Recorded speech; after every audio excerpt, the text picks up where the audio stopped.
నమస్కారం, నా పేరు శివ. అందరూ ఉన్నారు ఫ్రెండ్స్. వాళ్ళ వీడియోలో పీఎఫ్ ఖాతాదారులకి మరొక ఇంపార్టెంట్ విషయాన్ని అయితే నేను చెప్పబోతున్నాను అనమాట.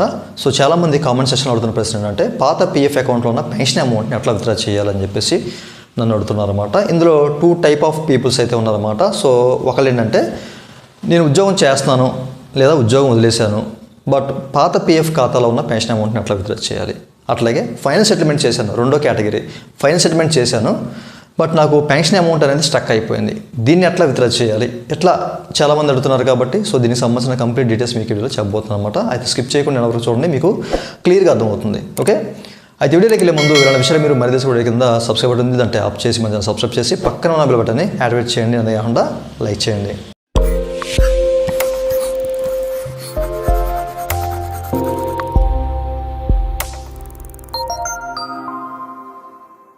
ఇక టాపిక్లోకి వెళ్ళే ముందు ఈపీఎఫ్ సంబంధించినటువంటి క్వైరీ సర్వీస్ కావాలంటే పెయిడ్ సర్వీస్ ఉంది, నన్ను అయితే కనెక్ట్ అవ్వచ్చు. నా వాట్సాప్ నెంబరు ఈ వీడియో కింద మీకు డిస్క్రిప్షన్లో ప్రొవైడ్ చేసిన వాట్సాప్ ద్వారా మాత్రమే నన్ను అయితే కనెక్ట్ అవ్వండి. ఓకే, అయితే ఈ వీడియోలో చాలామంది నన్ను అడుగుతున్న ప్రశ్న ఏంటంటే ఈ పెన్షన్ అమౌంట్ సంబంధించి. ఓకేనా, సో పెన్షన్ అమౌంట్ సంబంధించి మనం ఎట్లా తీసుకోవచ్చు పాత పీఎఫ్ ఖాతాలో ఉన్న ఈ అమౌంట్ని అని చెప్పేసి అడిగారు కాబట్టి సో దాని గురించి మీకు క్లియర్గా ఈ వీడియోలో చెప్పబోతాను అనమాట. ఫర్ ఎగ్జాంపుల్ మీకు ఒక స్క్రీన్ షాట్ అయితే ఓపెన్ చేశాను అనమాట, మీరు ఇక్కడ క్లియర్గా చెక్ చేసుకోవచ్చు. ఓకేనా, ఇప్పుడు చాలామంది అడుగుతున్న ప్రశ్న ఏంటంటే పాత పీఎఫ్ ఖాతాలో ఉన్న ఈ యొక్క పెన్షన్ అమౌంట్ ఏదైతే ఉందో దాన్ని ఎలా విత్డ్రా చేయాలి, ఉద్యోగం చేస్తూ ఉన్నా లేదా ఉద్యోగం మానేసినా కానీ ఎట్లా విత్డ్రా చేసుకోవచ్చు. కొంతమంది ఉద్యోగం చేస్తుండగానే నాకు పెన్షన్ అమౌంట్ కావాలి పాత ఖాతాలో, ఎట్లా తీయాలి. కొంతమంది ఉద్యోగం వదిలేసిన తర్వాత అంటే పూర్తిగా ఉద్యోగం వదిలేశారు, ఇంకెక్కడ చేయట్లేదు, అయినా కానీ నాకు ప్రజెంట్ వద్దు పాత కావాలి, పాత పీఎఫ్ అకౌంట్ ఉన్న పెన్షన్ అమౌంట్ కావాలి ఎలా అని చెప్పేసి అడుగుతున్నారు. కాబట్టి నేను మీకు ఈ వీడియోలో క్లియర్గా దీని గురించి అయితే చెప్పబోతున్నాను అనమాట. మీకు ఇక్కడ ఒక సర్వీస్ హిస్టరీ అనేది చూపిస్తాను, మీరు చెక్ చేసుకోవచ్చు. ఒక పీఎఫ్ ఖాతాదారుడు ఎవరైతే ఉన్నారో ఆ పీఎఫ్ ఖాతాదారుడు 1 by 1 ఒక కంపెనీ నుంచి ఒక కంపెనీకి అట్లా జంప్ అవుతూ వస్తుంటారు కదా, అక్కడ ఉద్యోగం మానేసి వేరే కంపెనీలో జాయిన్ అవ్వడం, అక్కడ వదిలేసి ఇంకో అట్లా మల్టిపుల్గా అన్ని కంపెనీస్లో వర్క్ చేస్తూ ఉంటారు అనమాట. అలాంటప్పుడు ఆ యూఏఎన్ నెంబర్లో మనకి ఇట్లా ఎంఐడీస్ అనేవి జనరేట్ అవుతూ వస్తాయి అనమాట. మీరు ఇక్కడ క్లియర్ చెక్ చేసుకోవచ్చు. ఓకేనా, ఇక్కడ 1 2 3 4 5 కంపెనీలో వర్క్ చేశారన్నమాట ఈ వ్యక్తి. ఇప్పుడు చాలామందికి రేజ్ అవుతున్న ప్రశ్న ఏంటంటే ఇప్పుడు నేను 5వ కంపెనీలో వర్క్ చేస్తూ ఉన్నాను, ప్రజెంట్ వర్క్ చేస్తున్నాను, బట్ పెన్షన్ అమౌంట్ తీసుకోవాలి, ఈ పాత ఖాతాలో ఉన్న పెన్షన్ అమౌంట్ ఏదో ఖాతాలో ఉన్న అమౌంట్ తీసుకోవాలని చెప్పేసి చాలామంది అడుగుతున్నారు అనమాట. అయితే మీరు ఇక్కడ గుర్తుపెట్టుకోవాల్సిన ఒక విషయం ఏంటంటే మనం పెన్షన్ విత్డ్రా చేయాలంటే తప్పనిసరిగా ఎక్కడ ఉద్యోగం చేయకూడదు. ఓకేనా, ఉద్యోగం చేయకూడదు, ఒక 2 months అనేది మనం హోల్డ్లో ఉండాలి. ఓకేనా, ఆ తర్వాతే మనం ఎగ్జిట్ డేట్ అనేది ఇనిషియేట్ అవుతుంది కాబట్టి, ఎందుకంటే ఎగ్జిట్ డేట్ కంపల్సరీ కావాలి. కొంతమంది ఏమనుకుంటారంటే పాత ఖాతాకి ఎగ్జిట్ డేట్ ఇచ్చారు కదా, సో అందులో ఉన్న పెన్షన్ అమౌంట్ నేను తీసుకోవచ్చు కదా అని చెప్పేసి అంటున్నారు. ఎప్పుడు కూడా మనము ఫైనల్ సెటిల్మెంట్ అనేది ప్రస్తుత ఖాతా ఏదైతే ఉందో ఆ ప్రస్తుత ఖాతా నుంచే మనం ఫైనల్ సెటిల్మెంట్ చేయగలం. సో అట్లా చేయాలంటే మనం ఉద్యోగం వదిలేయాలి, ఓ 2 months హోల్డ్ ఉండాలి, మనకి ఎగ్జిట్ డేట్ అనేది ఇనిషియేట్ అవ్వాలి, అప్పుడు మనం విత్డ్రా చేసుకోగలం. అది కూడా ప్రస్తుత ఖాతా ఏదైతే ఉందో అది. ఓకేనా, ఇక్కడ 5 కంపెనీస్ ఉన్నాయి కదా, 5 కంపెనీలో ఈ 5వ కంపెనీని లాస్ట్ కంపెనీ అనుకుందాం. సో ఈ లాస్ట్ కంపెనీ నుంచే మనం అయితే పీఎఫ్ విత్డ్రా చేయగలం, అంటే ఫైనల్ సెటిల్మెంట్ చేయగలం. అట్లా చేయాలంటే అంటే ఈ పాత ఖాతాలో ఉన్న పెన్షన్ అమౌంట్ ఉండిపోద్ది కదా, మరి అది ఎలా అని చెప్పేసి కొంతమంది అడుగుతుంటారు అనమాట.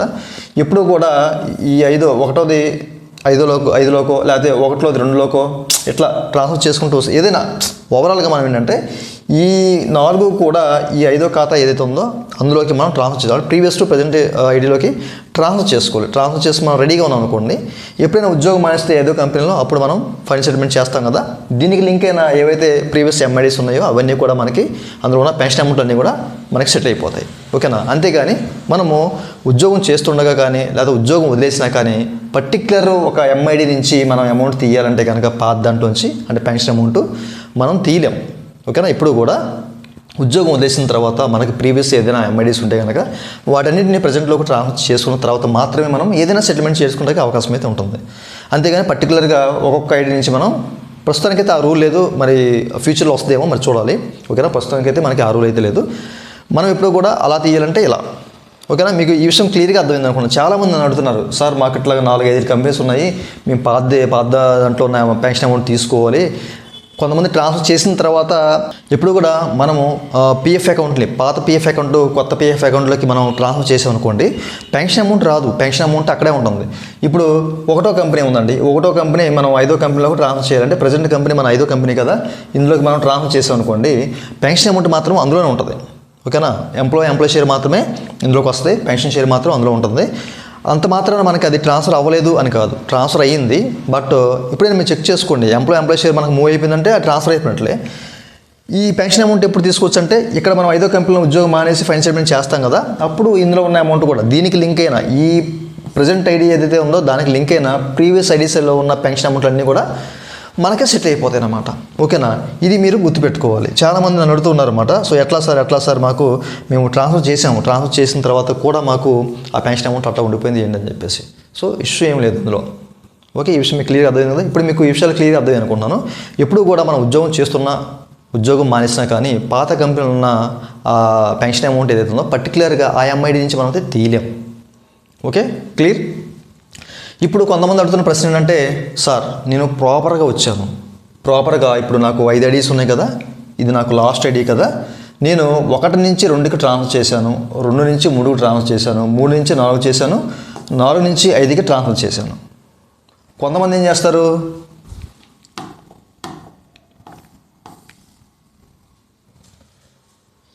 ఈ 5వ కంపెనీ లాస్ట్ కంపెనీ కదా, సో వీళ్ళు ఏం చేస్తారంటే 1 నుంచి 5కి, 2 నుంచి 5కి, 3 నుంచి 5కి, 4 నుంచి 5కి, ఇట్లా అంటే ఎలా చేసినా ఓకే, నో ఇష్యూ. బట్ మనం సర్వీస్ ఓవర్ ల్యాప్ లేకుండా చూసుకొని అట్లా ట్రాన్స్ఫర్ చేసుకోవాలి. మీరు 1 by 1 వచ్చారనుకోండి, 1 నుంచి 2కి, 2 నుంచి 3కి, 3 నుంచి 4కి అలా వచ్చారనుకోండి, అట్లాంటి ఇష్యూ ఉండదు. ఓకే, ఏదైనా service over lap in case ఉంటే కనుక మీకు ఆ క్లైమ్ ఇప్పుడంటే మనకేంటంటే రిజెక్ట్ అయిపోతుంది సర్వీస్ ఓవర్ ల్యాప్ ఉంటే. ఇంతకుముందు అట్లా కాదు. ఓకేనా, సో సర్వీస్ ఓవర్ ల్యాప్ ఉన్నా కానీ ట్రాన్స్ఫర్ చేసేసేవాడు అంతకుముందు, అట్లాంటి ఇష్యూ ఉండేది. ఇప్పుడైతే అట్లాంటి ఇష్యూ అయితే లేదు. బట్ అట్లాంటి ఇష్యూ ఎప్పుడు వస్తుందంటే కనుక ఈ 1కి 2కి, ఈ 2కి 3కి సర్వీస్ ఓవర్ ల్యాప్ ఉంటుంది. బట్ ఈ 2కి 5కి ఉండదు, ఈ 3కి 5కి ఉండదు. అట్లాంటప్పుడు ట్రాన్స్ఫర్ అయిపోతూ ఉంటాయి అన్నమాట. అది కూడా మీరు చెక్ చేసుకోండి. ఓకేనా, దాని గురించి తర్వాత మాట్లాడుకుందాం. ఇప్పుడంటే ఓవరాల్గా ఇప్పుడు మనకేంటంటే పెన్షన్ అమౌంట్ ఆగిపోయింది. ఇట్లా నేను ట్రాన్స్ఫర్ చేసుకుంటూ ఈ లాస్ట్ కంపెనీ ఏదైతే ఉందో, ఓకేనా, ఆ లాస్ట్ కంపెనీ నేను సెటిల్మెంట్ చేశాను. ఓకేనా, ఇవన్నీ కూడా ట్రాన్స్ఫర్ చేసుకుంటూ వచ్చాను. ఈ 4 కూడా ఈ 5లోకి ట్రాన్స్ఫర్ చేసేసాను. అంతా బాగానే ఉంది. నేను సెటిల్మెంట్ చేశాను. ప్రీవియస్ ఈ చివరి కంపెనీ ఏదైతే ఉందో అది సెటిల్మెంట్ చేసినప్పుడు నాకు ఆ పాత ఖాతాలు ఏవైతే ఉన్నాయో, ఈ పాత ఖాతాలో ఉన్న ఒక 1, 2 లేకపోతే ఒక 3 ఐడీస్ నుంచో పెన్షన్ అమౌంట్ నాకు సెటిల్ కాలా. ఇందులో ఒక 20,000 ఉంది, ఇందులో ఒక 10,000 ఉంది, ఇందులో ఒక 50,000 ఉంది పెన్షన్ అమౌంట్. ఓకేనా, రాలా. సో ఏం చేయాలి ఇప్పుడు అని చెప్పేసి చాలామంది ఇప్పుడు మనకి జరుగుతున్న అది ఇదే. ఓకేనా, సెటిల్మెంట్ చేస్తున్నాం, ట్రాన్స్ఫర్ చేసుకుంటూ వస్తున్నాం. బట్ చివరికి వచ్చేసరికి అంటే ఈ ప్రీవియస్ ఖాతాలో ఉన్న పెన్షన్ అమౌంట్లు సెటిల్ కావట్లేదు అనమాట. ఓకేనా, సో ఎందుకు సెటిల్ కావట్లేదంటే ఫస్ట్ వచ్చేసరికి ఈ చివరి కంపెనీ ఏదైతే ఉందో ఇది 6 month బిలో సర్వీస్ చేశారనుకోండి, మనకి టేబుల్ డి అనేది అప్లికేబుల్ అయ్యి మనకి అమౌంట్స్ అనేవి తగ్గిపోతూ ఉంటాయి. దాంతోపాటు ఏంటంటే ఈ పెన్షన్ అమౌంట్లు కూడా స్టక్ అయిపోతూ ఉన్నాయి అన్నమాట.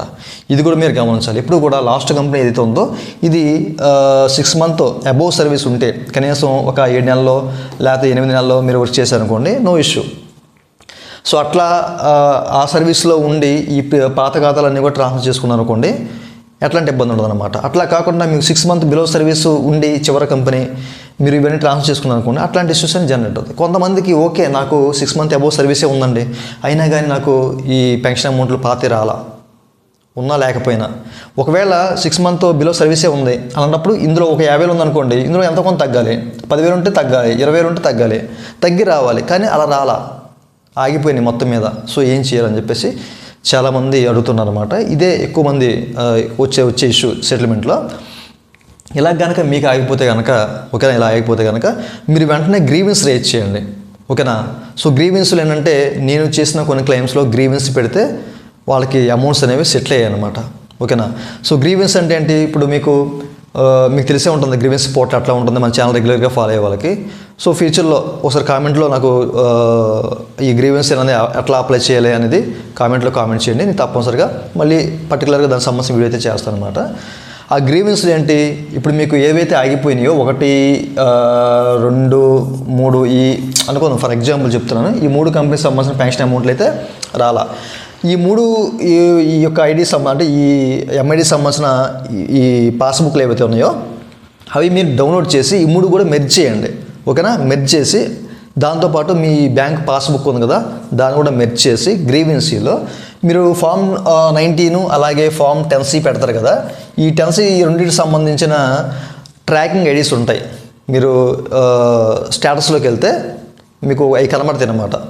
ఆ స్టేటస్లో మీరు చెక్ చేసుకోండి. ఓకేనా, ఆ ట్రాకింగ్ ఐడీస్ ఏవైతే ఉన్నాయో వాటిని కూడా మెన్షన్ చేయండి మీరు. ఓకే, మీరు గ్రీవెన్స్ పెడతారు కదా, గ్రీవెన్స్ పెట్టేటప్పుడు వాటిని కూడా మెన్షన్ చేయండి. ఈ 3 పాస్బుక్లు, 3 అయితే 3, 1 అయితే 1, 2 అయితే 2 ఏవైతే ఉన్నాయో అవన్నీ కూడా డౌన్లోడ్ చేసి మెర్జ్ చేసి మీ బ్యాంక్ పాస్బుక్ మెర్జ్ చేసి, అలాగే మీరు ఫామ్ పెడతారు, ఏది క్లైమ్ పెడతారు కదా, క్లైమ్ పెట్టినప్పుడు ఒక ఫామ్ జనరేట్ అవుద్ది, 10C సంబంధించిన ఫామ్, 19 సంబంధించిన ఫామ్ జనరేట్ అవుద్ది. అది కూడా ఇవన్నీ కూడా మెర్జ్ చేసి గ్రీవెన్స్లో రైజ్ చేయండి. సార్ నేను పలానా టైంలో పెట్టాను, దానికి సంబంధించిన క్లైమ్ ఐడీస్ ఇవి, నాకు 10C అనేది సెటిల్ అయింది. ఓకే, బట్ ఈ ప్రీవియస్లో ఉన్న నేను మీకు డాక్యుమెంట్స్లో పెట్టాను, డాక్యుమెంట్స్ కాలంలో మీకు అప్లోడ్ చేసి పెట్టాను, ఈ ప్రీవియస్ సంబంధించిన ఈ ఎంఐడీస్ ఏవైతే ఉన్నాయో వీటిలో ఉన్న పెన్షన్ అమౌంట్లు నాకు రాలా. సో ఎందుకు రాలేదు ఒకసారి చెక్ చేసి పరిశీలించి నా సంబంధించిన క్లెయిమ్ అనేది మరలా మీరు సెటిల్ చేయండి అని చెప్పేసి మీరు ఓకేనా పెట్టండి. సో అలా కనుక మీరు సబ్మిట్ చేసినట్లయితే కనుక ఓకేనా, అలా మీరు సబ్మిట్ చేసినట్లయితే కనుక మీ క్లెయిమ్ అనేది మరలా గ్రీవెన్స్ ద్వారా మూవ్ అయ్యి మీ అమౌంట్ అనేది మీకు సెటిల్ అవ్వడానికి ఛాన్స్ అయితే ఉంటుందన్నమాట. ఈ విషయాన్ని మీరు గమనించాలి. ఓకేనా, సో ఇట్లా మీరు ఒకవేళ ఆగిపోతే కనుక గ్రీవెన్స్ ఆ విధంగా రైజ్ చేయండి. లేదా మీ పర్టికులర్ సంబంధించిన ఈ మీ రీజనల్ ఆఫీస్ ఏది ఉందో దానికి సంబంధించిన మెయిల్ ఐడి తీసుకోండి. ఆ మెయిల్ ఐడీలో కూడా ఇప్పుడు చెప్పే డాక్యుమెంట్స్ అన్నీ కూడా సబ్మిట్ చేయండి. సో అట్లా కూడా మీ క్లెయిమ్స్ అనేవి సెటిల్ అవుతాయి. ఓకేనా, లెక్క ప్రకారం మనకి ఆగిపోయిన క్లెయిమ్స్ అనేవి మనం ఆఫ్లైన్లో సబ్మిట్ చేయాలి. మీరు ఆఫ్లైన్లో వెళ్ళలేని పక్షంలో, ఎందుకంటే మనకి మల్టిపుల్ లొకేషన్స్ ఉంటాయి, ఇక్కడ మీకు చెక్ చేసుకోవచ్చు, మీకు చూపిస్తాను. ఓకేనా, చాలామందికి ఇది ఒక డౌట్ ఉంది, సార్ మీరు ఇట్లా ఆ పాత పిఎఫ్ ఆఫీస్కి వెళ్ళమన్నారు కదా, ఆ పాత పిఎఫ్ ఆఫీస్ ఏది అనేది నేను ఎలా తెలుసుకోవాలి అని చెప్పేసి కూడా కొంతమంది కామెంట్ సెక్షన్లో అడిగారు. ఓకేనా, అయితే మీరు ఇక్కడ చెక్ చేసుకోవచ్చు. మనకి మన మెంబర్ ఐడి ఏది ఉందో ఆ మెంబర్ ఐడి ముందు ఏపీహెచ్వైడి అని చెప్పేసి, అలాగే టీఎన్ఎంఏఎస్ అంటే మద్రాస్ అని చెప్పేసి, ఓకేనా, అలాగే ఎంఆర్ఎన్ఓఐ అంటే నోయిడా అని చెప్పేసి, ఓకే, అండ్ ఎంహెచ్బిఏఎన్ అంటే బాంద్రా, అట్లా ఓకేనా, బాంద్రా, నోయిడా అండ్ మద్రాస్ అండ్ హైదరాబాద్, ఇది తమిళనాడు మద్రాస్ అనమాట. ఇట్లా మీరు ఫైండ్ చేయాలన్నమాట. ఫైండ్ చేసి ఆ పర్టికులర్ పిఎఫ్ ఆఫీస్కి సంబంధించిన రీజనల్ ఆఫీస్కి వెళ్ళి అక్కడ మీరు ఆఫ్లైన్ ద్వారా సబ్మిట్ చేయాలి లెక్క ప్రకారం. ఇన్ కేసు సబ్మిట్ చేయలేకపోతే గ్రీవెన్స్ ద్వారా, ఇప్పుడు నేను చెప్పాను కదా, గ్రీవెన్స్ ద్వారా ఈ డాక్యుమెంట్స్ అన్నీ కూడా మీరు కూడబెట్టుకొని వాటిని గ్రీవెన్స్లో మీరు అప్లోడ్ చేయండి. అప్లోడ్ చేసి మీరు చెప్పాలనుకున్నదంతా అక్కడ మీరు ఇవ్వండి, వివరణ అంతా ఇవ్వండి. లేదా ఒక మెయిల్ ఐడి తీసుకోండి. ఓకేనా, మీకు మెయిల్ ఐడి కూడా ఉంటుంది అనమాట, మీకు సంబంధించిన అంటే మీ రీజనల్ ఆఫీస్ సంబంధించిన మెయిల్ ఐడి ఉంటుంది, దానికి మీరు సంబంధించి ఆ మెయిల్కి చేయండి. మనకి నోడల్ ఆఫీస్ సంబంధించిన ఫోన్ నెంబర్స్ కూడా ఉంటాయి, అంటే ఆ పర్టికులర్ రీజనల్ ఆఫీస్ సంబంధించినవి. అవి కూడా నేను ప్రీవియస్ వీడియో పెట్టాను, అండ్ మీకు ఫ్యూచర్లో కూడా మీకు వీడియోస్ కూడా మీకు పెడతాను. ఓకేనా, ఒక నోడల్ ఆఫీస్ సంబంధించిన నెంబర్స్ అనేవి ఎట్లా చెక్ చేసుకోవాలి ఎలా అనేది. ఓకే, మీకు క్లియర్గా అర్థం అనుకుంటున్నాను. ఇంకా మీకు ఏదైనా డౌట్స్ ఉంటే కనుక ఈ వీడియో కింద కామెంట్ సెక్షన్లో కామెంట్ చేయండి. అండ్ మీకు ఏదైనా క్వరీ పెయిడ్ సర్వీస్ కావాలంటే కనుక నన్నైతే కనెక్ట్ అవ్వచ్చు. నా వాట్సాప్ నెంబర్ వీడియో కింద మీకు డిస్క్రిప్షన్లో ప్రొవైడ్ చేశాను. ఓకే, ఇదండి వాళ్ళ వీడియో మీ నచ్చితే వీడియో లైక్ బటన్ లైక్ చేసి మనం సపోర్ట్ చేయండి. అలాగే ఇలాంటి విషయాలు మీరు మన తీసుకోవడం వీడియో కింద సబ్స్క్రైబ్ బటన్ ఉంది, అంటే ఆప్ చేసి మనం సపోర్ట్ చేసి పక్కన బటన్ చూడండి. మీరు వాచింగ్ అండ్ జై Hind. It's time to look at the enemy. Look in the mirror if he is no friend to me. It's not working out, maybe it's the chemistry. It's time to break up so I can